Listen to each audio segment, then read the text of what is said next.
आप क्या करेंगे अगर सरकार में आएंगे, अगर आप मुख्यमंत्री बनेंगे तो इसको कैसे? पहली बात कि मेरे मुख्यमंत्री की बात नहीं है, जन सुराज ने जो फंडामेंटल 3 बातें कही हैं कि 15 साल से कम उम्र के बच्चों के लिए बिहार में इतनी अच्छी शिक्षा की व्यवस्था बनाई जाए कि वो व्यवस्था पर बोझ न बने। और उसके लिए हम लोग 2 काम कर रहे हैं।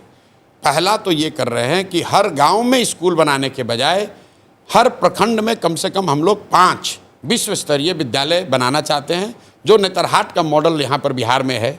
बिहार में नेतरहाट एक विद्यालय रहा है, अब अभी झारखंड में चला गया है। एक विद्यालय से 1500 से ज़्यादा IAS IPS बने हैं और उस विद्यालय में जाने वाले ज़्यादातर लोग मध्यम या निम्न आर्थिक वर्ग से लोग आते थे। तो हम लोग का लक्ष्य ये है कि बिहार में हर प्रखंड में कम से कम 5 अच्छे विद्यालय ऐसे ज़रूर बनाए जाएं जहां पर विश्व स्तरीय पढ़ाई हो। और इन 5 विद्यालयों को बनाने के लिए भी मैं कह रहा हूं कि मुझे 5 साल लगेंगे, क्योंकि हर साल जो यहाँ बजट उपलब्ध है उसमें मैं एक विद्यालय को बढ़िया बना सकता हूँ। प्राइवेट पार्टनरशिप मैं भी आ रहा हूँ, नहीं मैं उस पर आ रहा हूँ।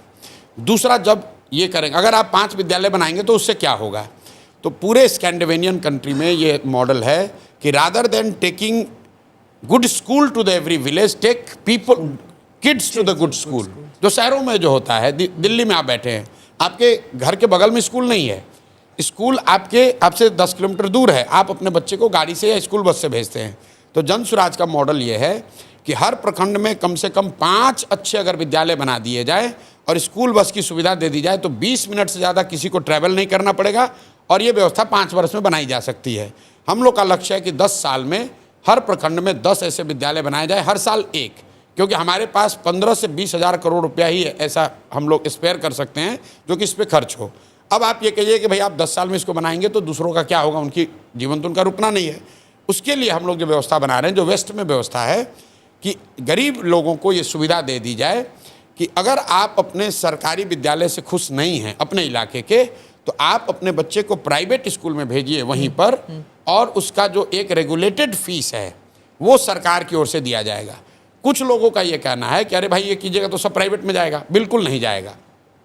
अगर पटना में आज यहाँ बैठे लोगों को मैं पूछूं कि भाई तुम साइंस कॉलेज में पढ़ोगे कि प्राइवेट कॉलेज में पढ़ोगे, 100% लड़के कहेंगे मैं प्राइवेट साइंस कॉलेज में पढ़ूंगा। अगर आपसे पूछूं कि आपका लड़का पटना मेडिकल कॉलेज से मेडिकल करेगा कि रमैया से करेगा, रमैया का फीस भी सरकार भरेगी, तो आप कहेंगे नहीं भाई हमको तो पटना मेडिकल कॉलेज में जाना है। ये पूरे वर्ल्ड ओवर प्रूवन चीज़ है। तो हम लोग ये कह रहे हैं कि ये लोगों को ये अवसर दे दिया जाए कि अगर आपके एरिया में सरकारी विद्यालय के सेवा से आप खुश नहीं हैं तो आप प्राइवेट में पढ़ाइए, प्राइवेट का फीस हम लोग देंगे, क्योंकि सरकारी स्कूल भी फ्री नहीं है। हाँ। ये लोगों का नोशन है कि सरकारी विद्यालय फ्री है। भाई सरकारी विद्यालय को चलाने में औसतन यहाँ एक बच्चे पर करीब प्राइमरी विद्यालयों का खर्चा आ रहा है 850 रुपया प्रति विद्यार्थी। 60,000 करोड़ रुपया खर्च हो रहा है और जितने बच्चे उसमें पढ़ रहे हैं प्रति विद्यार्थी अगर आप निकालेंगे तो 850 रुपये खर्चा आ रहा है। और जो वहाँ पर प्राइवेट स्कूल है उसका खर्चा 400 है, 300 है, 250 है।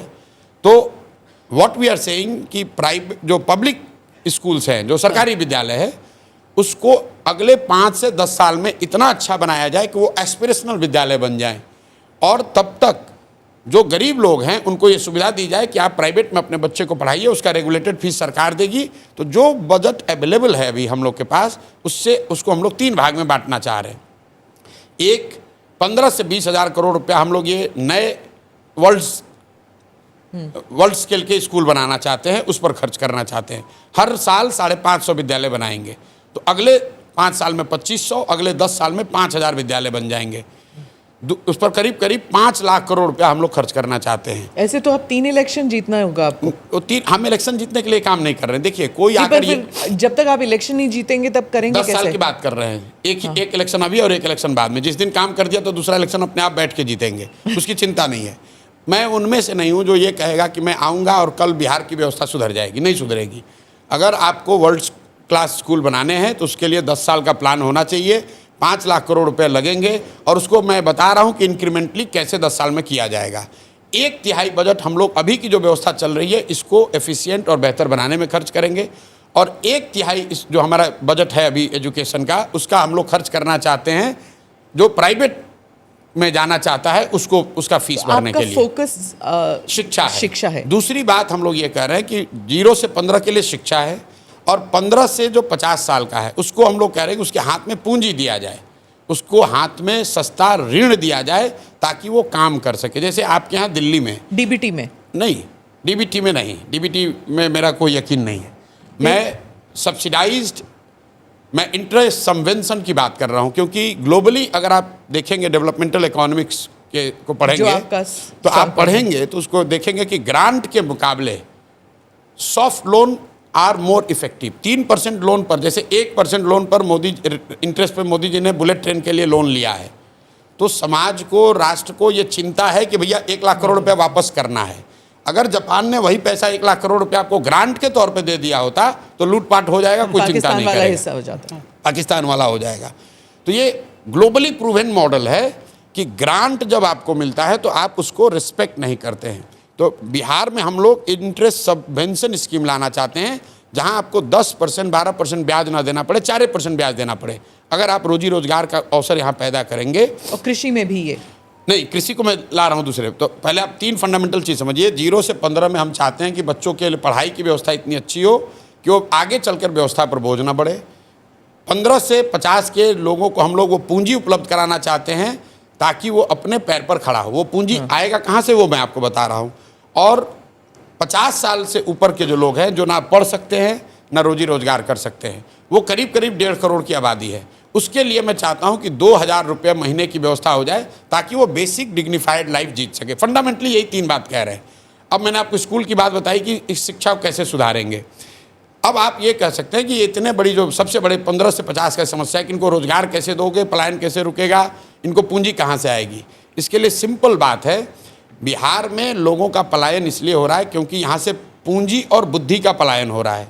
पूंजी का पलायन का मतलब ये नहीं है कि हम बाहर से इन्वेस्टमेंट लाएंगे। पूंजी का पलायन का मतलब ये है, आप समझिएगा कि सीडी रेशियो जो है, जो रिजर्व बैंक जारी करता है, देश में अभी सीडी रेशियो है एवरेज 70, अभी हुआ था 74, तो देश में हंगामा हुआ, भाई कम करो, ज़्यादा पैसा दिया जा रहा है। बिहार में सीडी रेशियो 1990 से पिछले साल तक है 40%। इसका मतलब क्या है कि हर साल बिहार से, पिछले साल बिहार से करीब करीब 2.25 लाख करोड़ रुपया बैंकों ने बिहार के लोगों का यहाँ से ट्रांसफ़र किया है दूसरे राज्यों में, वहाँ पर रोजी रोजगार के लिए। तो तेलंगाना में सीडी रेशियो, आंध्रा में, गुजरात में, तमिलनाडु में, केरल में सीडी रेशियो कितना है? 90, 95, 100, 105 नहीं है ना, इसीलिए तो इंडस्ट्री कैसे कोई लेना देना नहीं है। इन्वेस्टमेंट तो उसी में जा रहा है। नहीं, बिल्कुल नहीं। आप तो इतनी बड़ी पत्रकार हैं, आप जाकर देखिए कि जितनी बैंकिंग, HDFC जितना बैंक लोन देता है वो तो 2/3 लोन रिटेल लोन है, वो SME का लोन नहीं है, वो इंडस्ट्री का लोन नहीं है। सारी जो बैंकिंग इंडस्ट्री है, 70% इंडिया की इकोनॉमी, 64% तो सर्विस सेक्टर में है। रिटेल भी तो नहीं रिटेल है, तो उसके लिए कंजम्पशन बढ़ना चाहिए। यहाँ पर आप अपने बच्चे को पढ़ाना चाहते हैं, उसके लिए लोन लेना है, उसके लिए इंडस्ट्री की क्या ज़रूरत है? आप मोटरसाइकिल खरीदना चाहते हैं, उसके लिए आपको पर्सनल लोन चाहिए। अगर आपको गाड़ी खरीदनी है, आपको यूट्यूब चलाना है, आपको एक छोटा दुकान खोलना है, उसके लिए इंडस्ट्री की क्या जरूरत है? अगर IT हब बन जाएंगे तो लोग आएंगे। मैं बिल्कुल उसके पक्ष में नहीं हूँ, वो लेटर स्टेज में होगा। जब तक यहाँ पर कंजम्पशन नहीं बढ़ेगा, look at the figure of per capita expenditure in Bihar. हम लोग इनकम की बात करते हैं, better economic indicator is expenditure indicator, कि लोग कितना खर्च कर रहे हैं। बिहार में पर कैपिटा एक्सपेंडिचर जो है वो देश में सबसे कम है। हाँ। तो आप जब खर्च ही नहीं करेंगे तो कोई इंडस्ट्री क्यों लगाएगा? जब पैसे है नहीं तो खर्च क्या करेंगे? हाँ, बिल्कुल सही बात। पैसे क्यों नहीं है? पैसे नहीं होने की 2 वजह है। एक तो आपकी इनकम कम है, और दूसरा जो पैसा है भी, वो पैसा जब आप बैंक में रखते हैं तो बैंक वाले उसको दूसरी जगह ट्रांसफ़र कर रहे हैं। There are only 2 source of credit.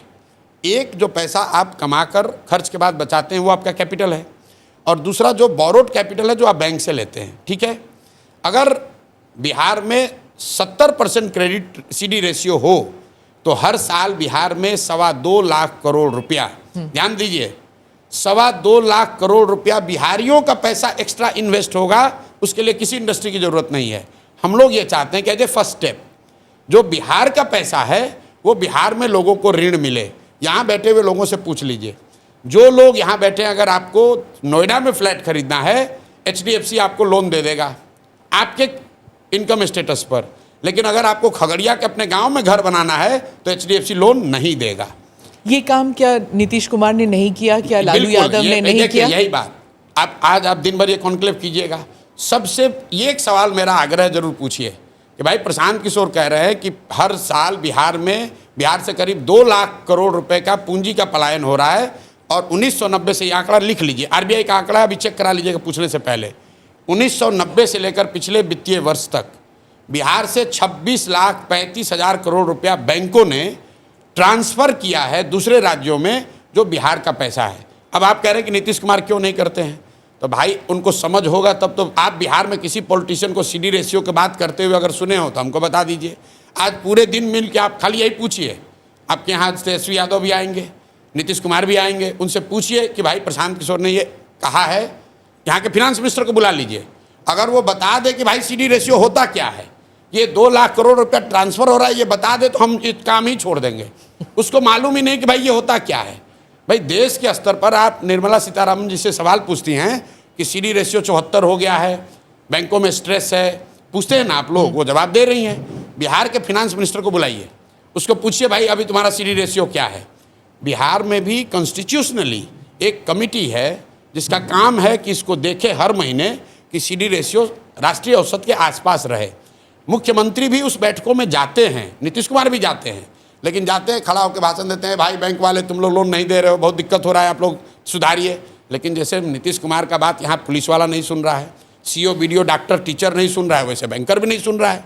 क्योंकि बैंक के लोन तब देंगे जब उनके लिए आप कंड्यूसिव इन्वायरमेंट बनाएंगे, उनके साथ मिलकर काम करेंगे, तब तो वो करेंगे। बैंकर हमारी बात सुनकर ये कह रहे हैं कि पहली बार भैया कोई बात तो कर रहा है हम लोग का।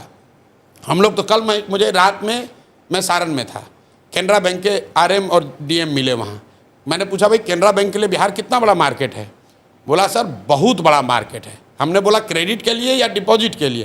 कहता सर अभी तो डिपॉजिट के लिए है, आप आ जाए, आप जैसे लोग आ जाए तो हम लोग चाहते हैं यहाँ लोन भी दें। यहाँ लोन देने के लिए कोई सुविधा ही नहीं है। Do subscribe to the ANI Clips channel to get shorter versions of this podcast. Click here to watch the full episode.